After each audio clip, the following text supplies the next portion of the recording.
Hello, my name is Charif Salman, and I'll be speaking to you about emotional manipulation in high school. Yes, I know it sounds like it's got a little bit of an evil touch to it, but it'll all make sense soon enough. I'll first be showing you a video that was made in order to get different perspectives on the question, what does it mean to be human? I've decided to share this video with you all because it's one that I really appreciate and would like you to keep in mind as I speak.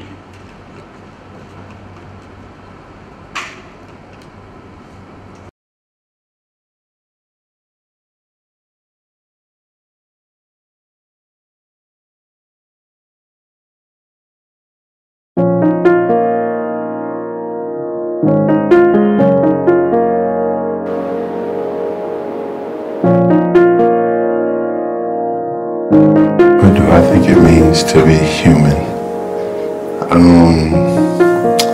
That is a great question. All we do is hide away. All we do is hide away. All we do is chase the day. All we do is chase the day. I've been upside down. I don't wanna be the right way round. Can't find paradise on the ground. Uplifting somebody, that's what the human life is supposed to be about. Uplifting somebody. I think that success is making the most number of people's lives better. And I think that's why we chase it. Because we feel a sense of purpose when we make other people's lives better. And I think that is the point of life, is to say, okay, I have this one life to live. What do I want to do with it? What meaning do I ascribe to it? That's the thing about being human. The capability potential is huge, and being human, we have to channel it in a way that serves other people, serves the total nature and everything. That's it. You know, Gandhi had this quote, be the change you want to see in the world. I fully embrace that as my identity, because we can all talk about things changing and looking a certain way, but if you yourself don't subscribe to it, what is that? It's not a title on you, you gay, you straight. Come on, that don't mean nothing, man. That don't mean nothing. Being human is everything. Being a good human being, that's what it's about. I got a son that crossed over. He's a woman now. I support him with all my heart because he's a good kid. That's all that should matter at the end of the day. Like I told my son, my daughter now, you was more man than I will ever be because you came right out and wanted to be who you wanted to be. On peut construire de nouvelles choses, on peut construire un nouveau futur. Et nous avons cette capacité, donc on doit croire en nous-mêmes comme individus. Do something for somebody you don't know. That's what life's about. What else is there? Serious, what else is there? But once everybody starts looking at one another as, as a brother, a sister, a human being, beauty will spread like wildfire. All we do is hide away. All we do is hide away. All we do is chase the day. All we do is chase the day. All I did was fail today. All I wanna be is whites and waves. All I did was fail today. All we do.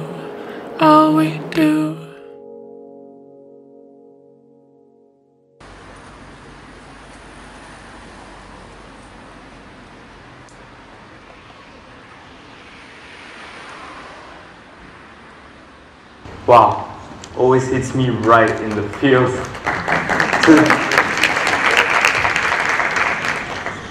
To start off, I'd like to tell you a little bit about how my presence on this stage came about. I've always been one to take any issue regarding environmental injustice very personally and go on at my friends about how we're ruining precious nature due to our greed, selfishness, drive for wealth, and the list goes on and on. However, on this one Saturday night, I decided to take it a little bit further with my complaints about the human race. Yes, I know it all sounds very dramatic and naive, but I was captured by the moment. I sunk into the belief that there's really no hope for a relatively just world. I use the words "we're a defect in nature and our presence only leads to negativity." And that's about when my friend finally stopped me and said, "Well, you know what? You sound crazy to me, but it makes sense. However, I've got one question for you. What are you going to do about it? Because it sounds like you've chosen to simply complain." And that's also when he said, "Well, you should really do a TED Talk." And here I am today. I'm going to assume that most people in this room would agree that the youth is the future of our world. And more importantly, that their education dictates that future. We spend about 8 hours, or 1/3 of a full day at school. We're theoretically asleep for about 8 hours, which leaves 8 more hours left in our day, which is usually spent doing even more schoolwork. Considering we dictate so much time to school, it's inevitable that school plays an immensely powerful role in shaping a young mind and the future that they will strive for. School has the potential to do much more than just improve our math or writing skills, which is why I believe that most educational systems do not take advantage of their influence over the youth. I came to this realization after closely listening to a conversation that my uncle was having with a Palestinian refugee in Lebanon. She spoke about how Palestinians have very limited rights in their own countries, as well as any other country they may be seeking refuge in, making them somewhat stateless. The conversation made me realize how uninformed I was about the Palestinian crisis, and not just about the Palestinian crisis, but about global issues in general. The information she shared had struck me so hard on an emotional level that I wanted to speak about it, understand the issue more profoundly, and most importantly, why, despite constantly being in an educational environment, this was the very first time I'd sincerely understood one of our generation's most pressing issues, a refugee crisis. As a student, I believe that understanding such an issue is just as important as understanding any class I take. This got me questioning why we do not explicitly learn about such pressing issues in our everyday lives in high school.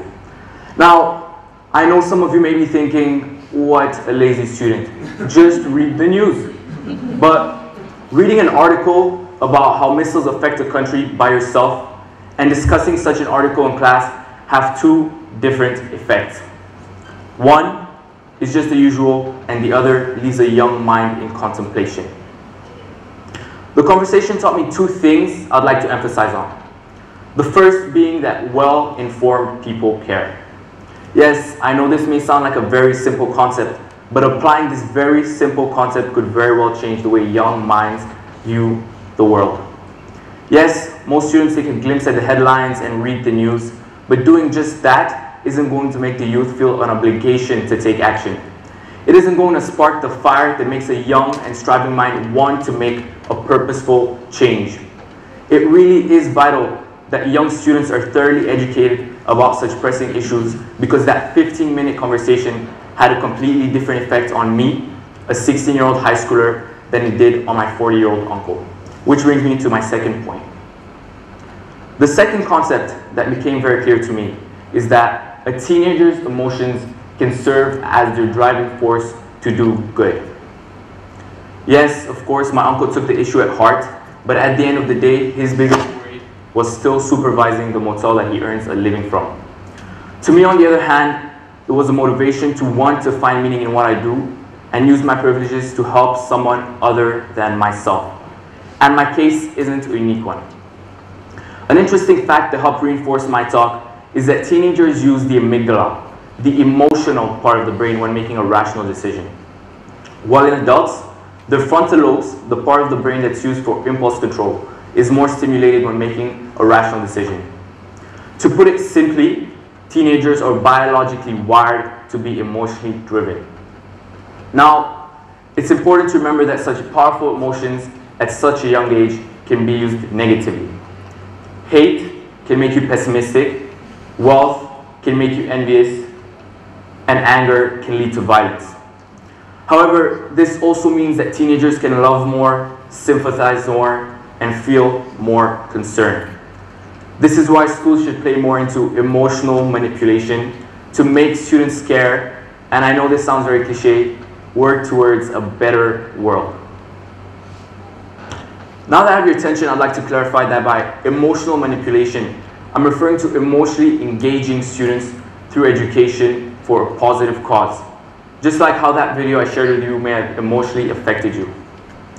If schools implemented courses that teach young students about crucial modern issues such as poverty, war crimes, and illegal forms of labor, then the emotional engagement would lead to the investment of time and attention because well-informed people care.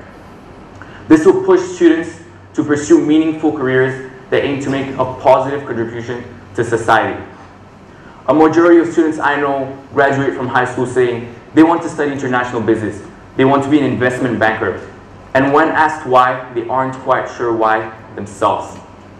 I rarely hear someone say, it's because I want to work towards tackling the issue of extreme poverty in the Congo. Or it's because I want to work towards putting an end to modern slavery. Unfortunately, this makes it very much seem like the main drive for students is wealth. Now, don't get me wrong, there's nothing wrong with being a businessman or an economist. However, what could be transformed is the intentions behind the career. For example, a close friend of mine that I've known since middle school has always wanted to study entrepreneurship, and his drive was being wealthy. However, he recently had a change of heart. After being exposed to the benefits of social entrepreneurship, he realized that he finds more meaning in social entrepreneurship, a career that allows you to use business and entrepreneurship to implement and fund solutions to social, cultural, and environmental issues. That's a perfect example of what a meaningful career is to me. A career in which students find meaning in something other than just self-gain. Because the excessive pursuit of self-gain is what leads to our immorality and corruption. A corrupt government is only corrupt because their main focus is on their self-gain and not the benefit of their people. Businesses that contribute to child labor only do so because their sole focus is on their wealth and self-gain. The wicked use of a child's labor would be the least of their concern. Schools need to work more towards exposing students to the harsh realities of the cruel and nasty world that we've created. Because otherwise, the future generation will not be concerned. They simply won't care. And why? This is because of their lack of exposure to the realities behind humanity's criminality. How can we ever expect to solve the issue of mass famine if the youth isn't thoroughly educated about the what's, whys, and hows of its presence? The answer is we can't. The answer is we can't because I can only remember 2 or 3 times that I've ever heard a teacher speak to me about such pressing issues in class. And even when they do, it's not done explicitly. If done explicitly, this would promote an environment in which students aren't talking about the funny meme of some guy who fell off a cliff, but about why there are 4.8 million Syrian refugees in need of aid because their country is being used as a battlefield. I'd like to end with a quote by Jane Goodall, who is a scientist that worked with chimpanzees in eastern Congo. The quote says, "Only if we understand can we care, only if we care will we help, and only if we help shall they be safe." Remember, we can't ever expect the future generation to care if they aren't well informed. We're born pure and loving, but society corrupts us, and we must be reminded to stay pure and loving. Thank you.